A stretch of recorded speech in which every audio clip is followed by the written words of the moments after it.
بسم اللہ الرحمن الرحیم۔ وسلم کی زندگی سے ایک واقعہ یہاں پیش کیا جا رہا ہے۔ اس میں یہ ہے کہ رسول اللہ صلی اللہ علیہ وسلم ایک بار بیٹھے ہوئے تھے، ایک لڑکا جو ہے بچہ آیا، چھوٹا بچہ تھا، 8-10 سال کا ہوگا۔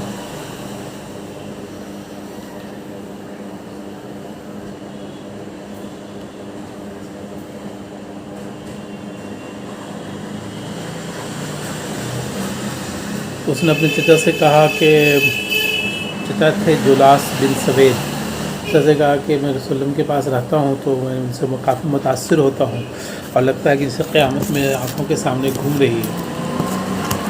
چچا جان نے کہا وہ بچے، قسم ہے اللہ کی، اگر محمد سچا ہے تو ہم لوگ گدھوں سے گئے گزرے۔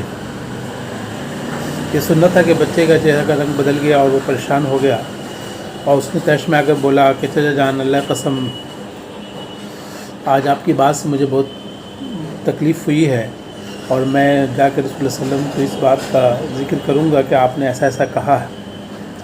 اگر محمد سچا ہے تو ہم لوگ، قسم ہے اللہ کی، اگر محمد سچا ہے تو ہم لوگ گدھوں سے گئے گزرے۔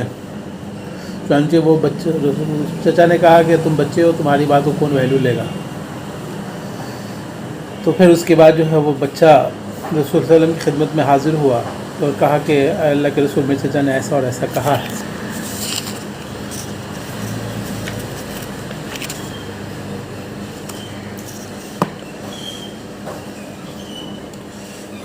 اس نے یہ بھی بتایا کہ اس کے چچا نے کہا ہے کہ ہم گدھوں سے بھی زیادہ برے اور گئے گزرے۔ وسلم نے صحابہ کو اکٹھا کیا اور مشورہ کیا کہ اس حالت میں کیا کیا جائے۔ لوگوں کی رائے یہ تھی کہ وہ چھوٹا سا بچہ ہے، ہو سکتا ہے اس نے سننے میں کچھ غلطی کی ہو، اور وہ جو جلاس بن سوید ہے، اس کا چچا ہے، وہ تو نماز بھی پڑھنے، نماز کی بھی ادائیگی کرتا ہے، نماز کا پابند ہے، تو اس لیے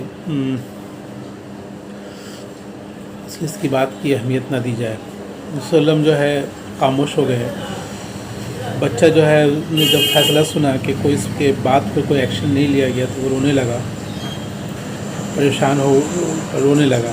اسی وقت جو ہے اس نے دعا کی، اس نے اللہ تعالیٰ سے دعا کیا، پروردگار اگر میں اپنی بات میں سچا تو مجھے سچا ثابت کر دے، اور اگر میں جھوٹا ہوں تو مجھے جھوٹا ثابت کر دے۔ تو اسی وقت جو ہے اللہ کے رسول کے پاس وحی آئی، اور اس میں یہ کہا گیا کہ اس میں قرآن کی سورہ توبہ کی آیت ہے، جس کا سورہ توبہ کی 74ویں آیت ہے۔ اللہ قسم کھا کر کہتے ہیں کہ انہوں نے نہیں کہا، حالانکہ یقیناً کفر کا کلمہ ان کی زبان سے نکل چکا ہے، یہ اپنے اسلام کے بعد کافر ہو گئے ہیں۔ جب یہ قرآن کی آیت اتر گئی تو پھر رسول اللہ نے اس کے چچا کو جلاس بن سوید کو بلایا، اس سے پوچھا اس بارے میں۔ اس نے کہا کہ ایسا کچھ اس نے نہیں کہا۔ پھر رسول اللہ نے قرآن کی آیت اس کو بتائی، اور کہا کہ جلاس، تم نے کفر کیا ہے، تم اللہ سے توبہ کرو، اگر یہ توبہ کر لیں تو یہ ان کے حق میں بہتر ہے۔ اس کے بعد رسول اللہ نے بچے کو بلایا اور کہا کہ تمہاری بات سچ ثابت ہوئی اور اللہ کی طرف سے یہ آیت اتری ہے۔ چنانچہ یہ واقعہ رسول اللہ علیہ وسلم نے کہا، اے بچے، تیرے کان نے ٹھیک ٹھیک سنا، تیرے پروردگار نے تیری تصدیق فرمائی۔ یہی عمیر ہیں جسے عمیر بن سعد بن عبید بن نعمان انصاری کے نام سے جانتی ہے، اور عمر رضی اللہ عنہ اپنے زمانے میں انہیں حمص کا گورنر بنایا۔ عمیر بن سعد ہیں جن کو گورنر بنایا گیا تھا۔ اس واقعے سے جو ہمیں سبق ملتا ہے، ایک تو یہ ہے کہ اس زمانے میں منافقین بھی نماز پڑھتے تھے، جس کی وجہ سے لوگوں کو یہ احساس ہوتا تھا کہ وہ جو ہے سچے اور پکے مسلمان ہیں۔ دوسری بات یہ پتہ چلتا ہے کہ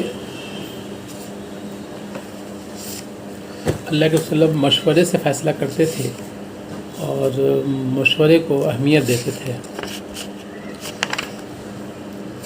تیسری بات یہ ہے کہ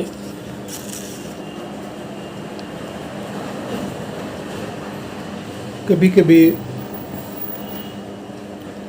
دل سے نکلی ہوئی بات اثر کر جاتی ہے اور اللہ تعالیٰ کے ہاں اس کی سنوائی ہو جاتی ہے، تو یہ ہے کہ اللہ تعالیٰ سے دعا ہم کو کرنا چاہیے. دعا کرنے کی ترغیب بھی شاید اس واقعے سے ملتی ہے.